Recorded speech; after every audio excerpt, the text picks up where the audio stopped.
celebrating 48 years on the air. Award-winning Farm Week is a production of Mississippi State University Extension. Today on a Farm Week feature show, we start with a story on agritourism, a family favorite. In Southern gardening, it's called the Garden of Curiosity, and Eddie Smith takes us on a tour. Plus, it's the most common row crop in the U.S., worth $75 billion a year. But what is corn? And the conclusion of our behind-the-scenes story on Bull Bottom Farms. Farm Week starts right now.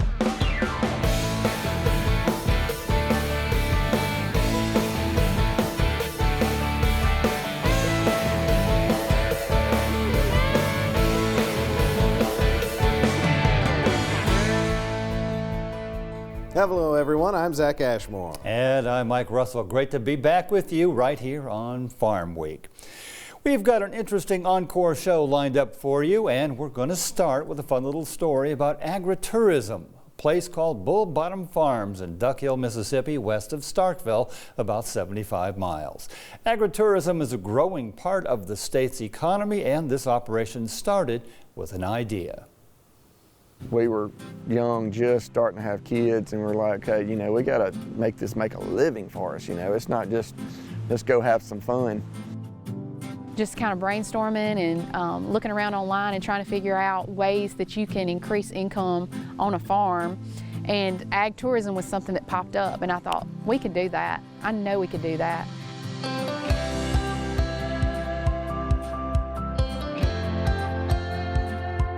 People from all over come, and they love it, you know. And it just makes us feel good to be able to provide something like this. The parents are excited about being here. You can tell that they love seeing their kids so excited. It's been more than what we ever expected it to be.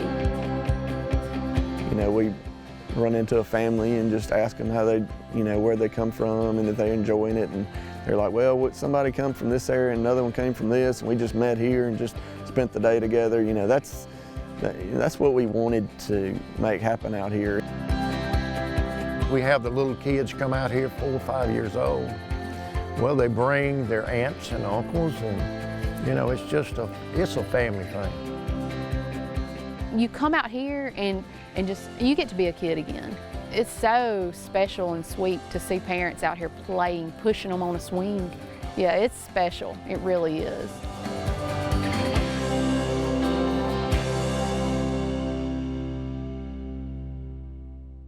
My father bought this place back in 1943.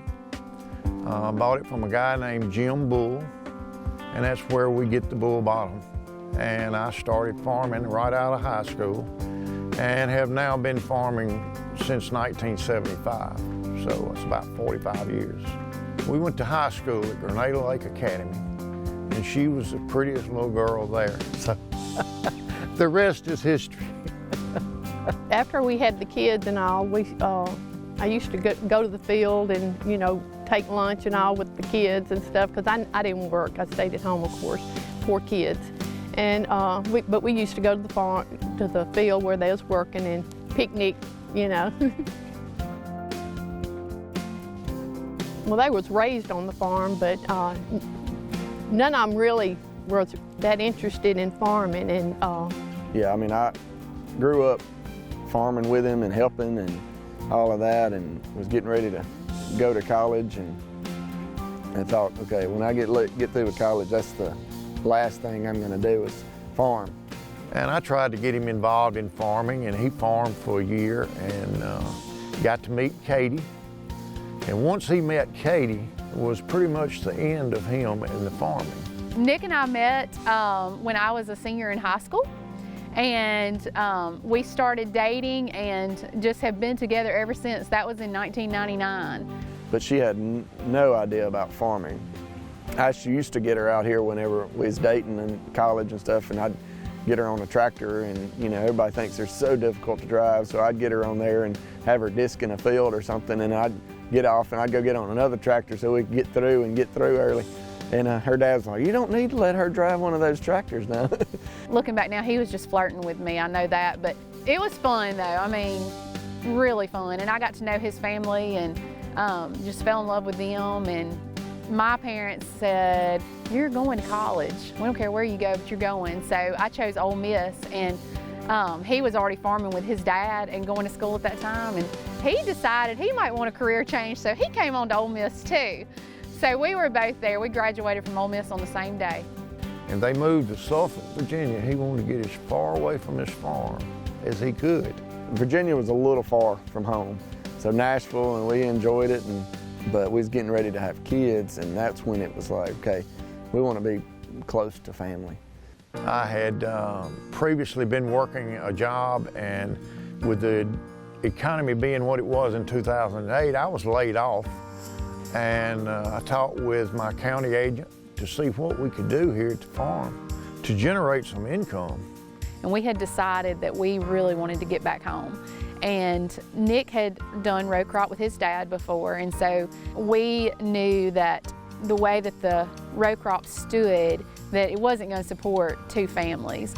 And he said, "Have you ever thought about ag tourism?" I said, "I don't have any idea what you're talking about." We just started doing a lot of research and checking out other farms that already did it. She got out and was like, had pictures of, 8 school buses in the parking lot. This is all in Tennessee, outside of Nashville, plenty of populated area. And she was saying, "I think we could do it down there." And, I was like, that's in Duck Heel. I don't know about that, When we put our heads together, we just decided we're gonna try this. When I made the decision to try and do this, I was telling my wife, Vicki, I said, "I think I'm gonna do this, Vicki." She said, "Earl, you have no idea what you're getting into." And she was exactly right. I had no idea that this thing was going to do as well. And I thought it's going to be a lot of cleaning up to do back there, because it had been a farming place, since Earl was born. So I just knew we had a lot of cleaning up, and I said, we got a lot of work to do if that's what y'all want to do. And I was skeptical about it. I felt like it was more work than we were going to be able to do. Whenever he got ready to start doing it one summer, we were like, okay, let's plan to move back and help him with this. And it took us a year to get moved back. The first year we drove from Nashville to Grenada every weekend, 4.5 hour drive every weekend after working all week on the road, because we were both in outside sales at the time. But I mean, it was totally worth it. We knew after the first time we came and did it, we were like, this is it.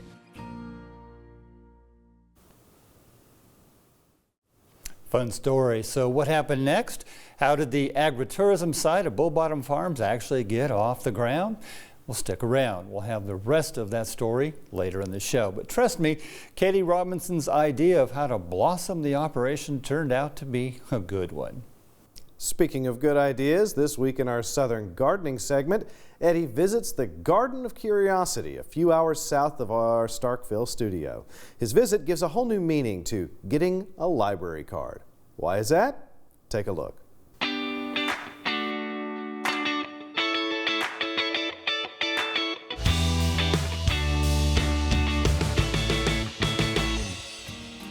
Plants can create curiosity. The Rankin County Master Gardeners have created the Garden of Curiosity at the Brandon Public Library in Brandon, Mississippi. Let's take a look at some of the plants growing in this garden. I love the dwarf Mexican petunias in front of the garden sign mounted on a huge rock. Growing to about 6 to 12 inches tall, they are perfect for borders or container gardening. The plants produce abundant blooms from spring through fall. The blooms are trumpet-shaped in vibrant shades of purple. Their lance-shaped, dark green leaves provide a lush backdrop for the flowers. A plant in the garden that caught my curiosity, the cup plant, has an impressive growth height. This plant can grow up to 8 feet tall, making it a bold addition to any garden. This striking native perennial is known for its bright yellow, sunflower-like blooms and distinctive cup-shaped leaves. Its large, serrated leaves form a cup where they join the stem, providing water for birds and insects.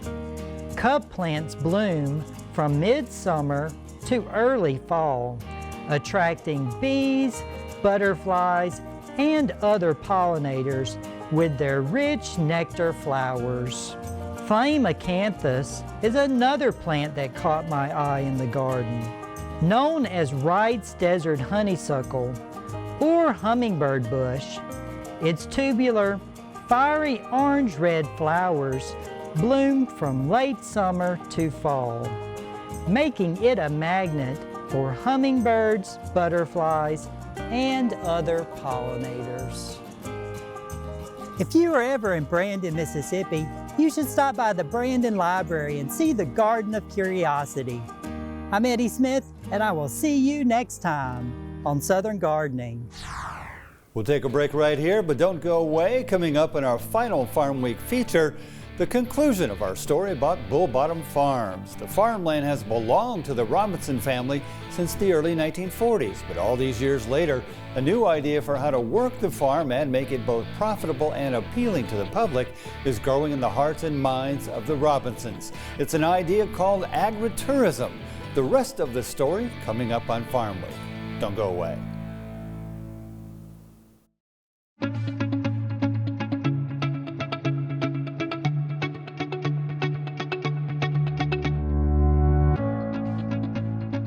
I believe in people and their hopes, their aspirations and their faith. I believe in my own work and in the opportunity I have to make my life useful to humanity.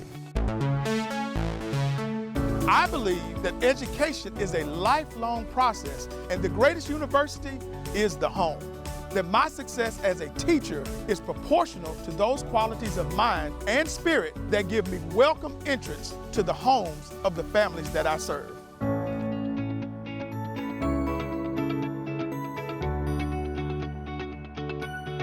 Because I believe these things, I am an extension professional.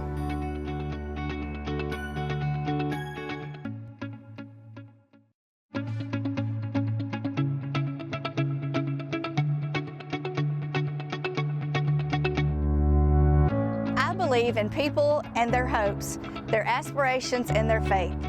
I believed that education, of which extension work is an essential part, is basic in stimulating individual initiative, self-determination, and leadership.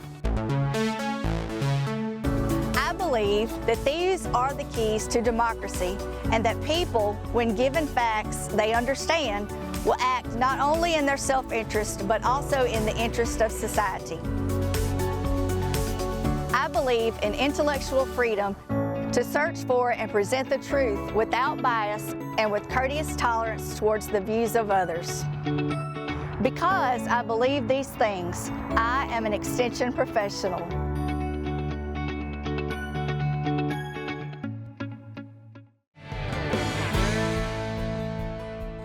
This week in the markets, something a little different. We talk about many commodities, but sometimes it's good to take a closer look into what exactly they are.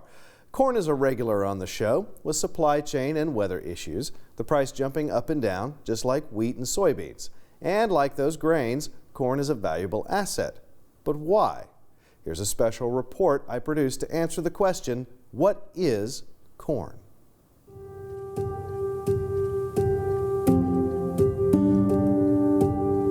Corn, a common sight in ag country.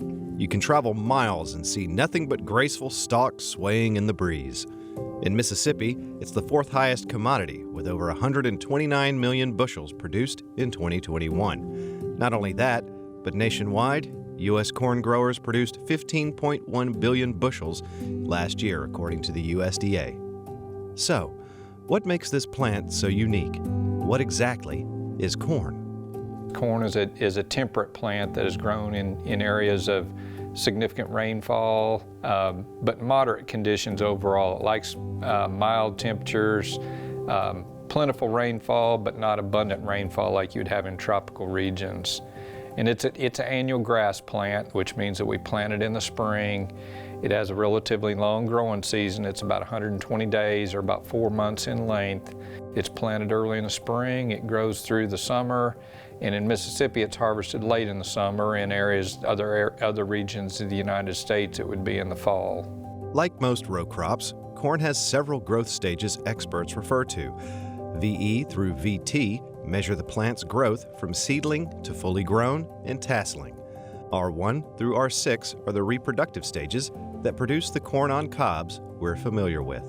A corn plant is unique in that it has a separate male and female part on the plant. The tassel is a male part that sheds the pollen, and the ear contains silks which receive the pollen and are basically the female organ on the plant. Corn is somewhat unique in that it cross-pollinates, so the neighboring plants actually provide the pollen in many cases to pollinate the ears on the plants in the adjacent rows. So that's why you oftentimes need to plant more than 1 or 2 rows in your garden, because you need some physical space in order to facilitate the movement of that pollen to the ears on a separate plant in order for it to pollinate. There are many kinds of corn varieties, but the one most commonly grown in the U.S. is not what you'd find in the grocery store. Most of the corn that's grown in fields is what we call dent corn. It is developed because it produces a lot of starch, has a good feed value. Ears of corn that you would buy at the grocery store is going to be sweet corn. The type of plant is the same, it's just bred for a different purpose, and it has completely different characteristics as far as the kernels and the content of those kernels. It has less starch in the kernels and more sugar content, more water, and it just tastes better. It's a lot more palatable to humans. Sweet corn is picked during the middle of the reproductive stages, before the kernels are completely mature. Corn that is harvested for normal use, you let the kernels completely mature and then actually dry down to a moisture that is suitable for long-term storage for use in bins and other facilities that hold grain. So, the vast majority of corn grown in the U.S. is used as animal feed, but there are some other well-known uses for corn, such as ethanol or biodiesel, corn syrup, a common sweetener, and the starch itself, commonly used in cooking. But it's not just feed and industrial use that makes it popular. It also works well with other crops. Corn is used in Mississippi primarily as a crop that complements our other 2 primary row crops in Mississippi in a crop rotation system. So corn is used and is grown in a field 1 year, and then we rotate that field the next year to cotton or soybeans generally. So that helps eliminate a lot of the pest issues, whether it be weeds, diseases, or insect issues. It eliminates a lot of those, or greatly reduces the likelihood of those being a significant problem. Plus it has a significant benefit to both of the crops involved in the rotation system, which enhances the productivity of those crops as well. So, what are the major problems farmers face when growing corn? Corn is a little bit unique in that it is much more sensitive to what we call stand issues or emergence issues. Not only do we have to deal with having restrictions to plant the crop, but corn is very intolerant or very sensitive to issues that, where we lose a certain percentage of the seedlings that don't successfully emerge, or they're delayed and stunted during the planting process, and the management and environmental restrictions that occur shortly after seeding the crop. Corn is a valuable ag commodity, not only because of its versatility, but because with a little care and good weather, it can produce an abundance of grain. It's a productive crop too that produces a lot higher volume of grain than a lot of our other row crops that are grown. Not only is it a high quality source of feed, it produces a high volume as well. So, that's corn, a major player in the ag markets, grown all over the world, valued for its high output and many different uses.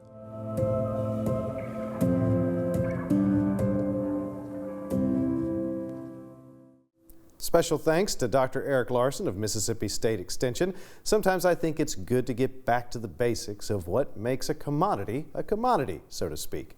Corn is certainly a fascinating plant we've made great use of. Back now to the rest of our story on Bull Bottom Farms in Duck Hill, Mississippi, a charming story about agritourism. Katie Robinson, the daughter-in-law of landowner Earl Robinson, has the perfect idea for how to present the farm to the public. From producer Jonathan Parrish, here's that story. I remember calling him one morning, and we had already been talking about all this. And I said, Earl, I have thought of what we're going to put on everything. And he said, what? And I said, we're going to say Bull Bottom Farms, bringing families together since 1944. And so anyway, he's like, I love it. And I said, because Earl, that's what it's doing. It's bringing us back together. And I said, and people are going to be coming out there with their kids and spending family time together. And it's been about family since the get-go. One of the things that has really made me proud is I'll see a family that lives in Columbus, one in Greenville, one in Hernando, and they meet here for the day. And that's what goes on.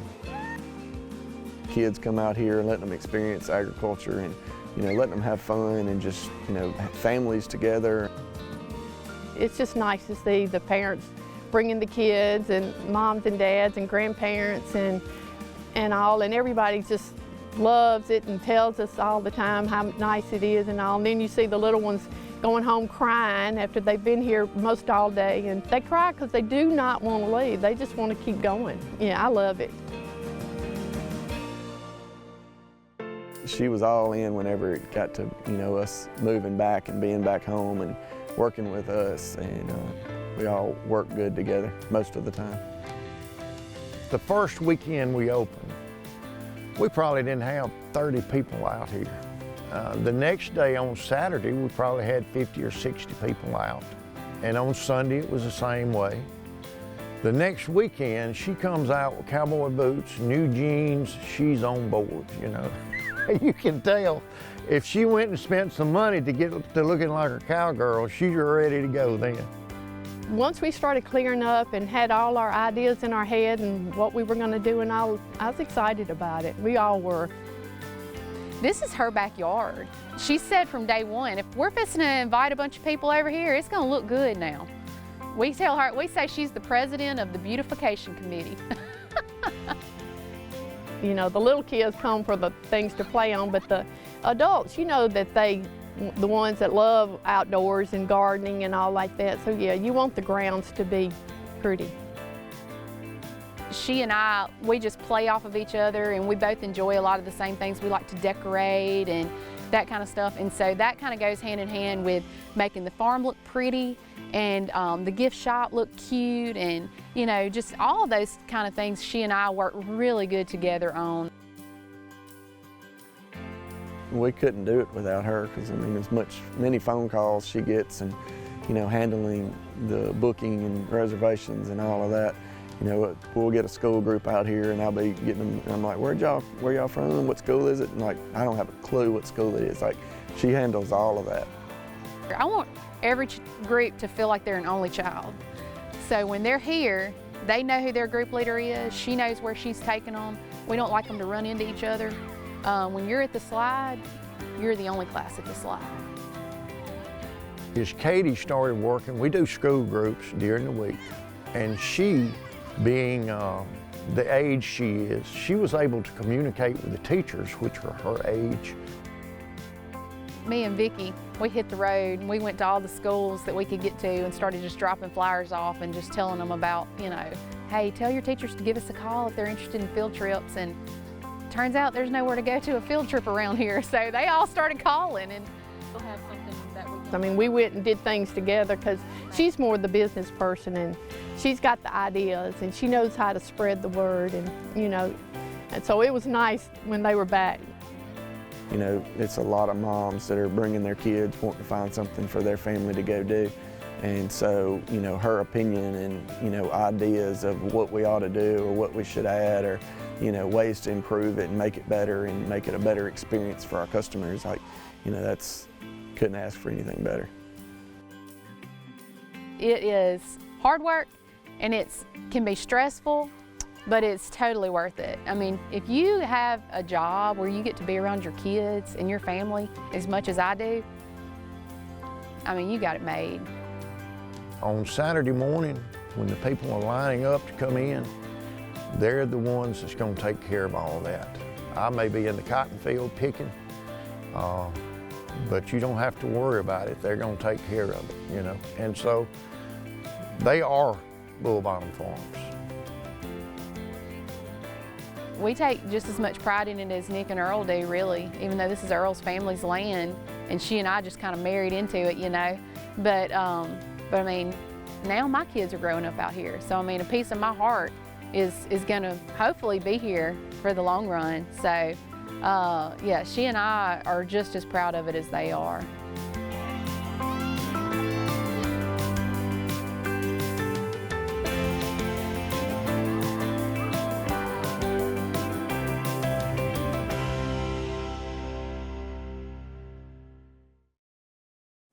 A whole new meaning to the words family business. And by the way, Bull Bottom Farms is open weekends through November 3rd. Check them out on Facebook. Well, next week, speaking of family business, we announced this year's winner of the Mississippi Logger of the Year. His logging company is well known for its operational excellence. He makes it a regular practice to invite forestry students from a local college to his job sites. Bottom line, he sets the bar very high and works hard to perpetuate his standard of excellence. The 2024 Mississippi Logger of the Year. Meet him next time on Farm Week.